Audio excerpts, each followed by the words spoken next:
The stars look different today. Captain Han-Sol Kim stood before the massive viewing window of Luna Base, watching the endless black space that surrounded Earth's moon. For 15 years he had commanded this monitoring station, and nothing unusual had ever happened. Today felt different. The alarm sounded sharp and loud through the base corridors. Red lights flashed on every wall. Han-Sol ran to the control room where his team worked at their stations with worried faces. "Captain, you need to see this," said Bo-Ra Lee, the communications officer. Her fingers moved quickly across her keyboard. "We're picking up signals near Jupiter. Big ones." Han-Sol looked at the main screen. 12 large objects appeared on the radar, each one bigger than any spacecraft Earth had ever built. They were moving toward the inner solar system at incredible speed. "How long until they reach Earth?" Han-Sol asked. "At their current speed, maybe 3 days," Bo-Ra replied. Her voice shook a little. The objects stopped moving when they reached Jupiter's orbit. For several hours, nothing happened. Then the communication channels filled with static and strange noises. Bo-Ra worked hard to clean up the signal. Finally, a voice came through the speakers. It did not sound human. "People of the third planet," the voice said in broken English. "This is Admiral Vextar of the Saurian Empire. We speak for the Galactic Confederation. Your world will now belong to us." Han-Sol felt his blood turn cold. He had always wondered if aliens existed. Now he knew, and they were not friendly. "We demand you surrender now," the alien voice continued. "We know about your simple technology. You cannot fight us. Give up, and some of you may live." Bo-Ra looked at Han-Sol with fear in her eyes. "Captain, what do we do?" Han-Sol thought quickly. Earth's governments had always talked about what to do if aliens came. There were secret plans, but he had never seen them. Right now he needed to buy time. "Open a channel," he ordered. "This is Captain Han-Sol Kim of Earth Defense Force," he said into the microphone. "We received your message. We need time to discuss your demands with our leaders." The alien laughed. It was a harsh, ugly sound. "You have 72 of your hours," Admiral Vextar said. "Then we come to your planet. Resist and we will destroy your cities. Surrender, and you will work for us on other worlds. Choose wisely, humans." The channel went dead. Han-Sol immediately contacted Earth Command. Within minutes, every government leader on the planet knew about the alien threat. Emergency meetings started in every capital city. Meanwhile, Bo-Ra worked to intercept more alien communications. What she found made her stomach sick. "Captain," she said quietly, "I've been listening to their private channels. They're talking about strip mining our planet. They want to take all our metals and resources. The survivors will be sent to work camps on different worlds." Han-Sol clenched his fists. These aliens thought humans were weak and stupid. They planned to steal everything and make slaves of anyone left alive. "What else are they saying?" he asked. "They're laughing at us," Bo-Ra said with anger in her voice. "They think our technology is like toys. They say conquering Earth will be easier than their last 10 victories." Through the viewing window, Han-Sol could see Earth in the distance. The blue and white planet looked so peaceful. Soon, alien warships would surround it. The alien fleet began moving again. 12 massive ships, each one shaped like a long triangle, headed toward Earth. Their hulls were dark metal that seemed to absorb light. Weapons covered every surface. Earth's governments worked frantically. President Mi Young-yoon called for emergency meetings with military leaders around the world.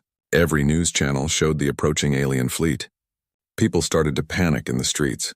But Han-Sol noticed something strange. High-ranking military officers seemed calm. Too calm for such a terrible situation. Some even smiled when they thought no one was watching. "Bo-Ra," Han-Sol said, "send a message to Earth Command. Ask about Protocol 7. Bo-Ra's fingers flew over her keyboard. The reply came back quickly. "Classified. Maintain current position. Wait for orders." Protocol 7. Han-Sol had heard whispers about secret projects, hidden research, and mysterious construction in deep space. He had always thought they were just rumors. The alien fleet moved closer. Admiral Vextar sent more messages, each one more threatening than the last. "Humans," he said, "we have studied your pathetic species. You fight with chemical explosives and metal bullets. Your spacecraft move slower than our cargo ships. You are like insects compared to us." The aliens were very confident. Too confident. They acted like Earth's defeat was already certain. On the second day, strange reports came from around the solar system. Mining stations went silent. Research outposts stopped responding to calls. Deep space telescopes shut down without explanation. "Captain," Bo-Ra said, I'm getting weird energy readings from the asteroid belt. And something big is moving behind Saturn. Hansol frowned. Show me. The readings were confusing. Large objects were moving in space, but they appeared and disappeared from sensors like ghosts. As the deadline approached, the alien fleet reached Mars orbit. They were close enough now to see Earth clearly. Admiral Vextar sent his final ultimatum. Humans, your time is finished. We will arrive at your planet in 6 hours. Surrender now, or watch your cities burn. That's when Hansol received new orders from Earth Command. All stations maintain positions. Do not engage enemy forces. Wait for Protocol 7 activation. Whatever Protocol 7 was, it was about to happen. The alien fleet approached Earth with total confidence. They had no idea that hidden among the asteroids, behind the moons of gas giants and in the dark spaces between planets, something waited for them. Admiral Vextar and his fleet thought they were about to conquer another weak world. They believed humans were primitive and helpless. Soon they would learn how wrong they were. But first, the trap had to be set. Earth needed the aliens to come closer, to move into position where they could not escape. The game was about to begin, and the aliens had no idea they were already losing. Deep beneath the mountains of Colorado, red lights flashed in a secret command center that most people on Earth did not know existed. General Wu Jin Park stood before a wall of screens showing the alien fleet approaching Earth. He had waited 25 years for this moment. Sir, said his aide, the alien fleet will reach Earth orbit in 4 hours. Should we activate Protocol 7? Wu Jin nodded slowly. Send the signal. Wake up the fleet. Across the solar system, hidden bases received the activation code. Facilities that had been dark and silent for decades suddenly came to life. Power generators hummed to life. Massive doors opened in asteroids that were not asteroids at all, but carefully disguised shipyards. Behind Jupiter's largest moon, engineer Da-Hyun Choi felt the vibration through the deck plates as the TNS Leviathan powered up its main systems. She had spent 15 years working on this ship, the largest and most powerful warship ever built by human hands. All systems coming online, she reported to the bridge. Fusion reactors at full power, weapon systems ready, shield generators operating normally. The Leviathan was enormous, 3 kilometers long and half a kilometer wide. It was more like a flying city than a spaceship. Its hull was made from materials that did not exist in nature. Created in secret laboratories using technology reverse-engineered from an alien probe that had crashed on Earth 50 years ago. That probe had changed everything. Earth's governments had worked together in secret, pooling their best scientists and engineers to study the alien technology. What they learned allowed humanity to make incredible advances in science and engineering. The public space program that people saw on television was just a cover story. While NASA and other agencies launched simple rockets and space stations, the real work happened in hidden facilities scattered throughout the solar system. Captain Sujin Huang walked onto the Leviathan's bridge for the first time in 3 years. The ship had been in standby mode, waiting for the day when humanity would need it. That day had finally come. Status report, she ordered. All departments report ready for combat, said her second-in-command. The fleet is moving into position. Through the bridge windows, Sujin could see other ships appearing from their hiding places. Destroyers emerged from behind asteroids. Cruisers uncloaked near the moons of Saturn. Fighters launched from hidden bases throughout the outer planets. Humanity had built a fleet of over 60 warships in complete secrecy. Each one used advanced technology that was far beyond anything the aliens possessed. But the aliens did not know this. They still thought humans were primitive and weak. On Luna Base, Captain Hansol Kim watched his sensors as strange energy signatures appeared throughout the solar system. He was beginning to understand what Protocol 7 really meant. Captain, said Bo-Ra Lee, I'm reading massive power sources all over the system. These readings are impossible. No human technology should be able to generate this much energy. Hansol smiled for the first time in 3 days. Maybe human technology is better than we thought. Admiral Vextar's fleet continued toward Earth, completely unaware of what was happening around them. The alien sensors were designed to detect the simple chemical rockets and nuclear reactors that humans were supposed to have. They could not detect the advanced fusion reactors and exotic matter drives that powered the real human fleet. The aliens had made a serious mistake. They had studied Earth's public technology and assumed that was all humanity possessed. They had not considered that a species smart enough to develop space travel might also be smart enough to hide their true capabilities. Earth's governments had learned an important lesson from history. Every time a technologically advanced civilization encountered a less advanced one, the results were terrible for the weaker group. Humanity had decided to make sure they would never be the weaker group. For 50 years, the best minds on Earth had worked in secret. They had solved problems that had puzzled scientists for generations. They had built weapons and ships that seemed impossible, and they had kept it all hidden until the day when Earth would need protection. Da-Hyun Choi ran her hands over the control panels of the Leviathan's engineering section. Every system on the ship represented a breakthrough in human science. The ship's main weapon used antimatter, the most powerful energy source in the universe. Its shields could deflect energy weapons that could destroy mountains. Its engines could cross the solar system in hours instead of months. "Engineering to bridge," she said into her communicator. "All systems are perfect. We're ready for anything." The alien fleet was now close enough to see Earth with their own eyes. Admiral Vextar stood on his flagship's bridge, looking at the blue and white planet that would soon belong to the Saurian Empire. "Prepare landing forces," he ordered. "This conquest will be quick and easy. The humans have no real weapons." His officers laughed and agreed. They had conquered dozens of worlds before. Humans would be no different from all the other weak species they had defeated. But hidden in the shadows of space, 60 human warships waited in perfect silence. Each captain had trained for years for this moment. Each crew knew exactly what they had to do. The trap was almost ready. The alien fleet was moving into the perfect position, surrounded on all sides by human ships they could not see or detect. Admiral Woo Jin Park watched the tactical display in his secret command center. Every piece was in place. The aliens had walked directly into the most perfect ambush in the history of warfare. "All ships report ready," said his communications officer. Woo Jin smiled. The aliens thought they were about to conquer Earth. Instead, they were about to learn that humanity was far more dangerous than they had ever imagined. The moment of truth was almost here. Soon the galaxy would learn that Earth was not a weak planet full of primitive creatures. Earth was the home of a species that had spent 50 years preparing for war, and they were very good at it. The alien fleet continued its approach, confident and arrogant. They had no idea that they were about to face the most advanced military force the galaxy had ever seen. In a few more hours, everything would change. The balance of power in the galaxy was about to shift, and humanity would take its place among the stars not as victims, but as equals. President Mi Young-yoon sat in the Oval Office looking directly into the camera that would broadcast her message to the entire world. Behind her, military advisors and government officials watched with serious faces. To anyone watching, this looked like a moment of defeat and surrender. "People of Earth," she began, her voice calm but sad, "I have made the most difficult decision in human history.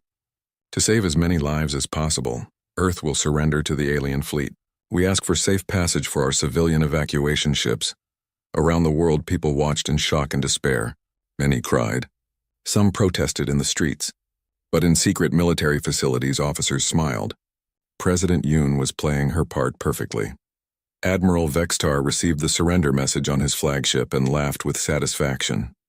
"Exactly as expected," he told his officers. "These humans are even weaker than our intelligence suggested. They give up without firing a single shot."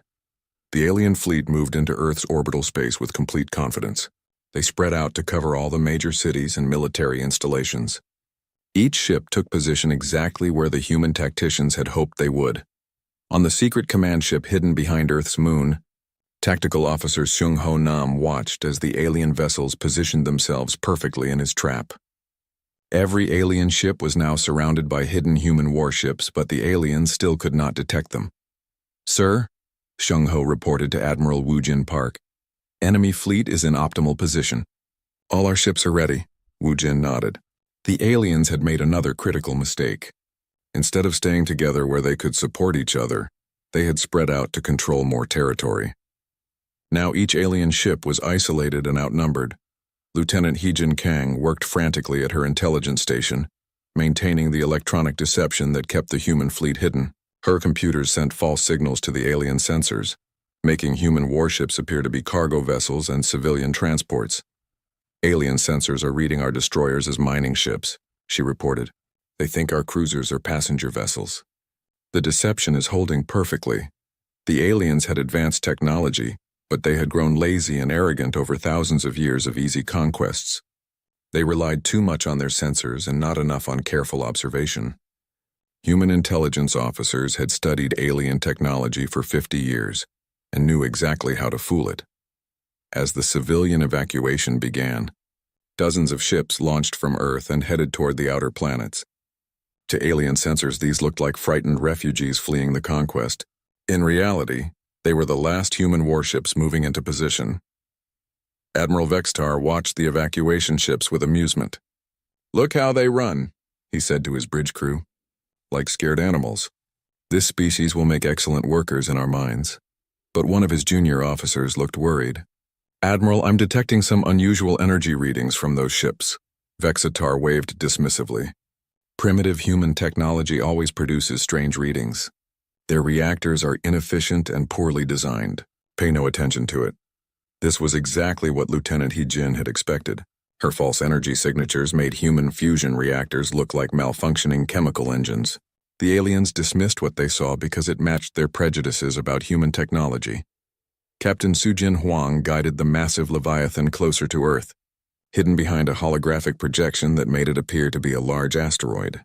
The ship's stealth systems were so advanced that it could approach within a few thousand kilometers of the alien flagship without being detected.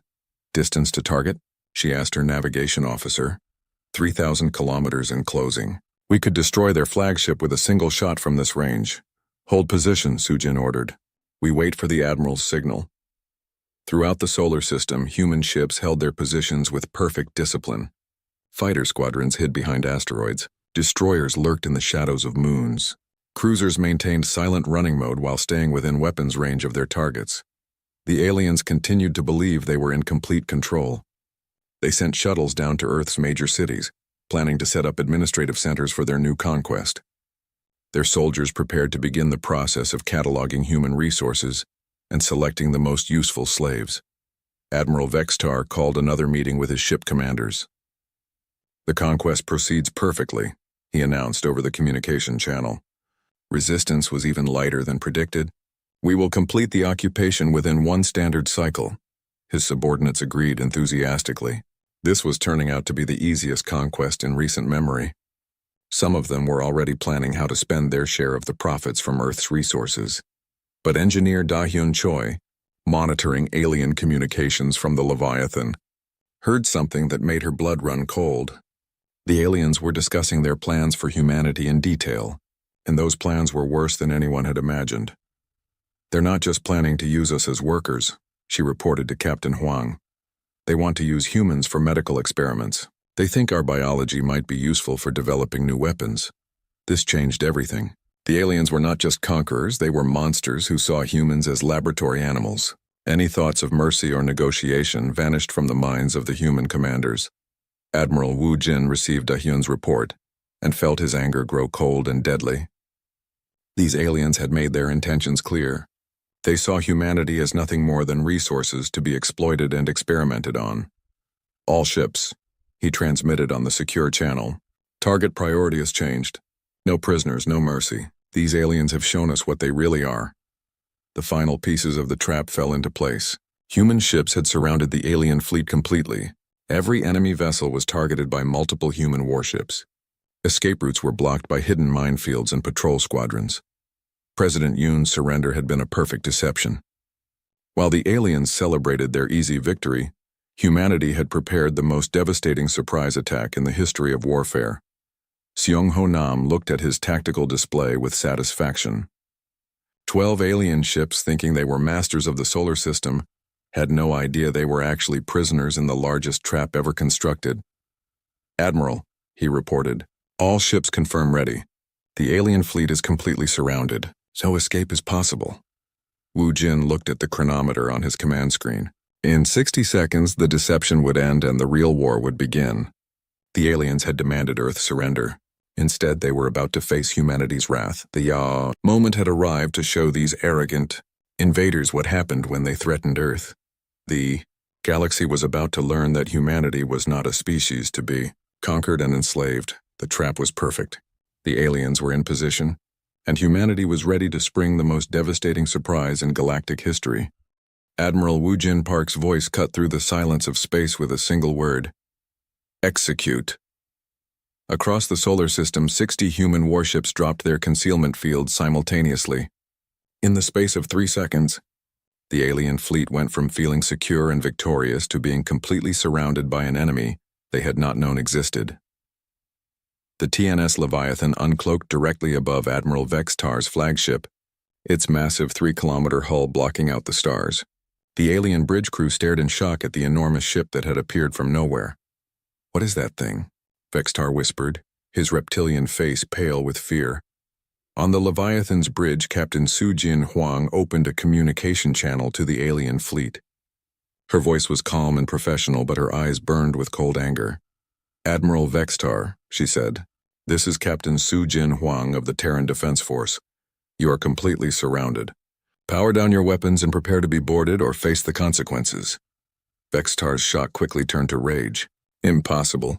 Your species doesn't have this technology. Our intelligence reports showed you barely have chemical rockets."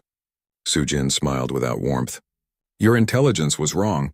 We've been watching you for 50 years, learning from your mistakes, preparing for this day. You thought we were primitive. You were wrong." Throughout the alien fleet, panic spread as commanders realized the true scope of their situation. Every alien ship found itself facing multiple human vessels, each one larger and more advanced than anything in their fleet. Flight Commander Jiho Park led the first wave of human fighters as they swept around the alien ships. The small, fast fighters moved with incredible speed and agility, dancing around the slower alien vessels like deadly birds.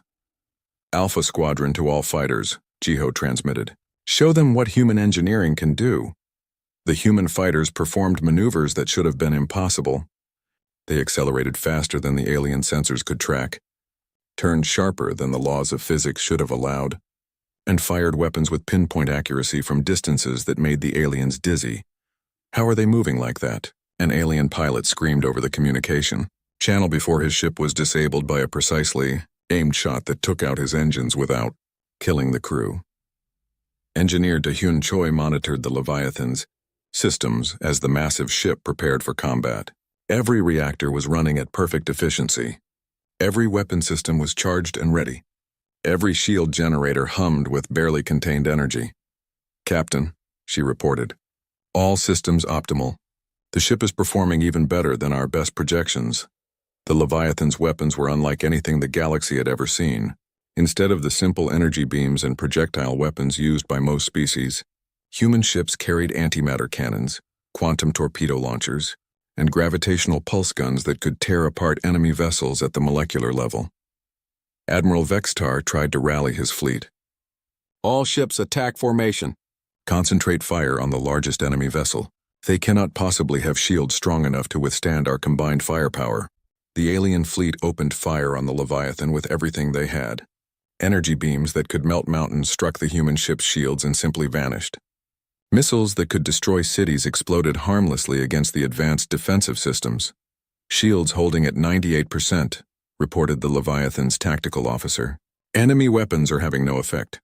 Su Jin shook her head sadly. "They still don't understand. Show them what real power looks like." The Leviathan's main antimatter cannon began to charge. Energy readings spiked to levels that made the alien sensors scream warnings. The weapon drew power from the ship's massive reactors, building up destructive force beyond anything the aliens had ever witnessed. "Captain," said the weapons officer, "target locked. Ready to fire." "Fire a warning shot," Su Jin ordered. "Let them see what we're capable of." The antimatter cannon fired a single shot at a small asteroid floating nearby. The beam struck the rock and completely vaporized it in a flash of pure energy. Not destroyed, not broken apart, completely converted to energy and scattered across space. The alien fleet fell silent. Their most powerful weapons could crack that asteroid apart. The human ship had made it simply cease to exist. Vextar stared at the empty space where the asteroid had been. "That's not possible," he whispered. "No species has mastered antimatter weapons. The technology is too dangerous." "Too dangerous for you," Su Jin replied. "Humans have a different relationship with dangerous technology. We master it instead of fearing it.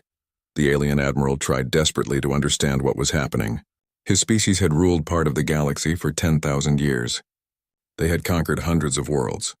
They had technology that seemed like magic to most species. How could these primitive humans be so much more advanced? I don't understand, he transmitted to the human ship. How is this possible? You were supposed to be barely past nuclear technology. Science Officer Young Mi-song answered from the Leviathan Science Station. You made the same mistake most old species make. You assumed that because we were young, we were stupid. You stopped learning and growing. We never did, it was true. The older galactic civilizations had reached a certain level of technology and then stopped advancing. They were comfortable with what they had. They saw no need to push further, to take risks, to try new things. Humanity was different. Humans never stopped asking questions, never stopped looking for better ways to do things. In 50 years, they had advanced further than most species had in 1,000 years. Your mistake, Young Mi continued, was thinking that age equals wisdom. Sometimes fresh thinking is more valuable than old knowledge. The alien fleet attempted one final desperate attack. All 12 ships fired their weapons simultaneously while charging forward, hoping to overwhelm the human defenses through sheer force. Weapons Officer Dong-Woo Lee calmly activated the Leviathan's point defense systems. Hundreds of small weapons tracked every incoming projectile and energy beam. Lasers and particle beams reached out with impossible accuracy, destroying missiles before they could reach the ship and deflecting energy weapons into empty space. All enemy fire neutralized, Dong-Woo reported. No damage to any of our ships. The alien charge was stopped cold. Human fighters swarmed around the alien vessels, disabling their weapons and engines with surgical precision. Within minutes, the entire alien fleet was helpless, dead in space with their crews unharmed but their ships completely powerless. Admiral Vextar's flagship drifted helplessly as human ships surrounded it. His crew sat at their stations in stunned silence, unable to believe what had just happened. Admiral Vextar, Captain Huang's voice came over the communication system. You have two choices. Surrender now and accept our terms for a new relationship between our species, or we will demonstrate what happens to those who threaten Earth. Vextar looked around his bridge at his defeated crew. His mighty fleet, the pride of the Saurian Empire, had been destroyed without the humans losing a single ship. More than that, the humans had done it while barely trying. They had used only a fraction of their firepower and had disabled rather than destroyed the alien vessels. The old admiral finally understood the truth. Humanity was not a primitive species to be conquered. They were the most advanced military force the galaxy had ever seen, and they had been hiding in plain sight for decades. The age of easy conquest was over. The galaxy had a new power, and that power belonged to Earth. Admiral Woojin Park's voice carried across all communication channels, reaching not just the defeated alien fleet, but every listening post and relay station in the local galactic sector. This is Admiral Woojin Park of the Terran Defense Force, he announced. To all civilizations monitoring this engagement, witness what happens when Earth is threatened.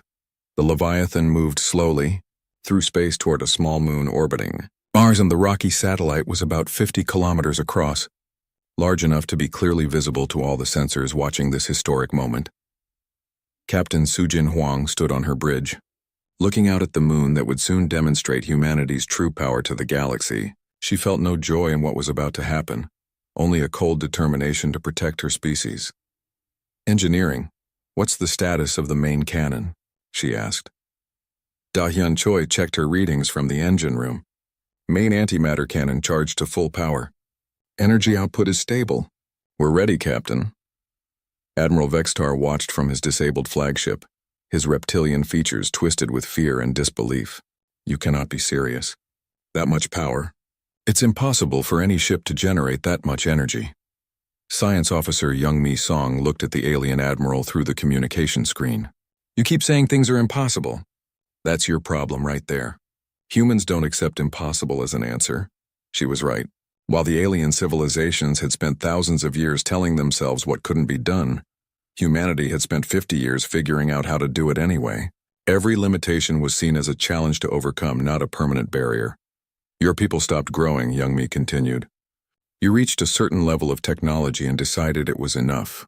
We never stop pushing forward. We never stop asking what comes next. The Leviathan positioned itself at a safe distance from the target moon. Throughout the ship, crew members secured themselves for the massive energy discharge that was about to occur. "All stations report ready," said the ship's executive officer. Sujin took a deep breath. What they were about to do would change everything. The galaxy would never look at humanity the same way again.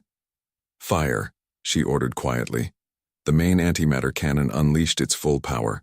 A beam of pure energy lanced out from the Leviathan, brighter than a star and hotter than the core of a sun. It struck the small moon and kept going, boring through 50 kilometers of rock and metal in less than a second. For a moment, nothing seemed to happen. The moon hung in space, seemingly unchanged. Then it began to glow from within as the antimatter reaction spread through its core. The explosion was beautiful and terrible. The moon didn't just break apart, it was converted entirely to energy, creating a brief new star that outshone Mars itself. The shock waves spread outward in all directions, a perfectly spherical wave of light and radiation. When the light faded, nothing remained. The moon was gone completely, leaving only empty space and scattered particles that would take millions of years to coalesce into anything solid again. Absolute silence filled all communication channels. Every alien in the watching fleet, every sensor operator at distant listening posts, every military commander throughout the local galactic sector had just witnessed the complete annihilation of a celestial body by a single shot from a single ship. Vextars, bridge crew stared at their screens in shock. Their most powerful weapons could crack asteroids and damage small moons. The human ship had made a moon simply cease to exist.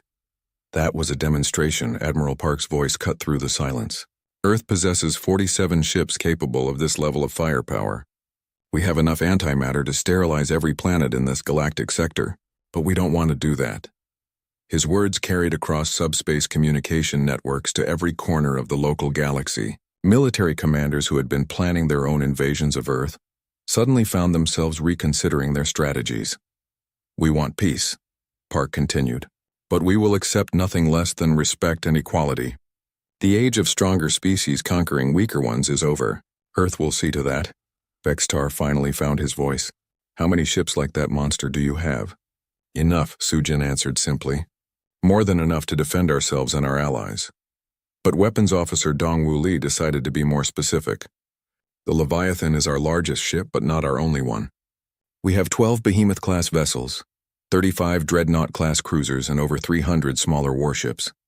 Every single one uses technology beyond your current understanding." The numbers hit the alien commanders like physical blows. Earth didn't just have one superweapon disguised as a ship. They had an entire fleet of them. Flight Commander Jiho Park's fighter squadrons performed another demonstration, this time showing off their defensive capabilities. Alien sensors watched in amazement as the small human fighters created energy shields strong enough to deflect direct hits from cruiser-class weapons. "How do such small ships generate that much power?" asked one of the alien captains. "Miniaturization," Jiho replied. "We learned to make everything smaller and more efficient. Your ships are large because your technology is wasteful. Our ships are smaller because our technology is better." It was another painful truth. Alien ships were massive because they needed huge reactors and weapon systems to generate respectable power. Human ships accomplished the same results with equipment a fraction of the size. Young Mai Song began broadcasting a detailed explanation of human technological philosophy to the alien fleet and anyone else listening. "Most species develop technology to solve immediate problems," she said. "They create something that works and then stop improving it. Humans are different. We improve everything constantly, even when it already works well." She brought up holographic displays showing the progression of human technology. 50 years ago, our computers filled entire rooms and had less processing power than the devices your soldiers carry. Today, our computers are smaller than your fingernails and more powerful than anything in your fleets. The aliens stared at the displays with growing understanding and fear. Humanity had undergone technological advancement at a rate that seemed impossible to species used to centuries of gradual change. But the real difference, Young Mi continued, is that we share our knowledge freely among all humans. When one human discovers something new, every other human can learn from it immediately. You species hoard knowledge, protect secrets, compete with each other. We cooperate. This was perhaps the most shocking revelation of all. The galactic civilizations were used to different groups within the same species, fighting over technology and resources. Humanity had achieved something unprecedented: true global cooperation in the face of external threats. Admiral Vexitar made one final attempt to understand his defeat. "Even with all this technology, how did you hide it from us?" "Our scouts surveyed your system for months before we attacked," Lieutenant Heejin Kang answered from her intelligence station. "We've been watching you watch us for 50 years. We know exactly how your sensors work, what they look for, how they process information. Hiding from you was easy once we understood your technology." The implications hit the alien commanders like a series of hammer blows. Not only did humans have superior technology, they had been using it to spy on alien civilizations for decades. Earth knew the weaknesses and capabilities of every major galactic power. "How many other species have you been watching?" Vexitar asked with growing dread. "All of them," Hyojin replied simply. "Every major civilization, every military force, every potential threat to Earth. We've been preparing for this day since the moment we found your crashed probe 50 years ago." The final piece of the puzzle fell into place. Earth hadn't developed their advanced technology in isolation. They had reverse-engineered alien technology and then improved it far beyond what the original creators had thought possible. "You took our technology and made it better than we ever could," Vexitar said with something approaching admiration. "That's what humans do," Admiral Park replied. "We take the best ideas from anywhere and make them better." "Now, Admiral Vexitar, it's time to make a choice. Will your empire accept Earth as an equal, or do we need to have this conversation with your replacements?"